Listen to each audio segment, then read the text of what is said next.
அஸ்வின்ஸ் இனிப்பு காரம் பேக்கரி மற்றும் செல்வ உணவகம்.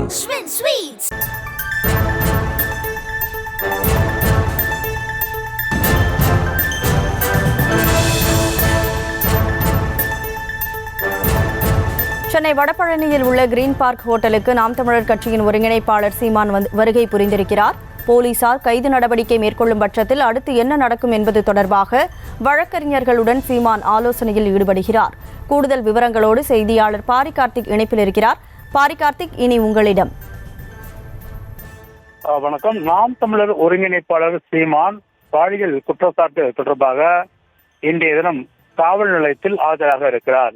ஏற்கனவே இன்று காலை 11 மணிக்கு அவர் வலசரவாக்கம் காவல் நிலையத்தில் ஆஜராக வேண்டும் என்று காவல்துறையினர் வீட்டில் வந்து நோட்டீஸ் ஒட்டி, அந்த நோட்டீஸ் ஒட்டிய பிறகு நடந்த பிரச்சனைகளின் அடிப்படையில் 2 பேர் சீமான் வீட்டில் பணிபுரிந்தவர்கள் கைது செய்யப்பட்டார்கள். இந்நிலையில் தற்போது அவர் நேற்று தெரிவிக்கும் பொழுது, நான் ஆஜராக மாட்டேன் என்றும் 5ஆம் தேதிக்கு பிறகுதான் ஆஜராகுவேன், அதுவரை எனக்கு வேலை இருக்கிறது என்றும் நேற்றைய தினம் கூறிய நிலையில் தற்போது அவர் இன்று இரவு 8 மணிக்கு ஆஜராவார் என்று தெரிவிக்கப்பட்டிருக்கிறது.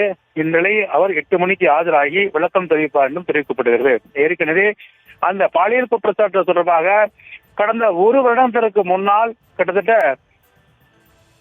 3 மணி நேரம் விசாரணை மேற்கொள்ளப்பட்டு சீமான் அது குறித்து முழுமையான விளக்கம் அளித்தார் என்பதும் குறிப்பிடத்தக்கது. இந்நிலையில் மீண்டும் அந்த வழக்கு தொடர்பாக சம்மன் அனுப்பப்பட்டு அதற்காக விசாரணைக்காக இன்றைய தினம் வலசரவாக்கம் காவல் நிலையத்திற்கு சீமான் வருகை தர இருக்கிறார். அதற்காக முன்கூட்டியே அங்கு பாதுகாப்பு ஏற்பாடுகளும் செய்யப்பட்டிருக்கிறது. இந்நிலையில் அவர் வலசரவாக்கம் காவல் நிலையத்துக்கு செல்லும் வழியில் வடபழனியில் இருக்கக்கூடிய ஒரு தனியார் விடுதியில் கட்சியினுடைய முக்கிய நிர்வாகிகள், அதே போன்ற வழக்கறிஞர்கள் உள்ளிட்டவர்களுடன் ஆலோசனை மேற்கொண்டு வருகிறார். அந்த ஆலோசனையில் சட்ட ரீதியாக எடுக்கப்பட வேண்டிய நடவடிக்கைகளும் குறித்தும், அதே போல காவல் நிலையத்தில் சொல்லப்பட வேண்டிய விளக்கங்கள் குறித்தும் வழக்கறிஞர்களிடம் அவர் ஆலோசனை நடத்தி வருகிறார்.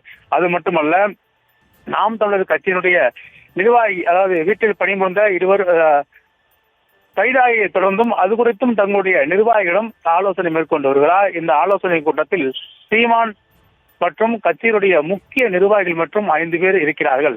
கிட்டத்தட்ட இந்த தனியார் விடுதியை சுற்றி 100க்கும் மேற்பட்ட சீமானுடைய ஆதரவாளர்கள் வந்திருந்தாலும் கூட 10 பேர் மட்டும் தற்போது அந்த தனியார் விடுதியில் ஆலோசனை மேற்கொண்டு வருகிறார்கள். அதில் சீமானுடைய கட்சியின் தலைமை வழக்கறிஞர் பிரிவு தலைவராக இருக்கக்கூடிய சங்கர் அவர்களும் வந்திருக்கிறார். அதே போல ஏனைய வழக்கறிஞர்களும் அந்த கட்சியினுடைய சேர்ந்தவர்களும் வந்திருக்கிறார்கள். இந்நிலையில் தற்போது அந்த ஆலோசனை கூட்டம் நடைபெற்று வருது.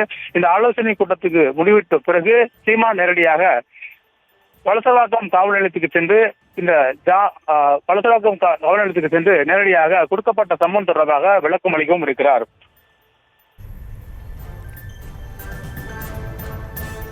நடிகை பாலியல் வழக்கு தொடர்பாக இன்று இரவு சீமான் வலசரவாக்கம் காவல் நிலையத்தில் ஆஜராகவிருக்கக்கூடிய சூழலில் தற்போது சென்னை வடபழனியில் இருக்கக்கூடிய ஒரு ஹோட்டலில் தன்னுடைய வழக்கறிஞர்களோடு ஆலோசனையில் ஈடுபட்டிருக்கிறார்.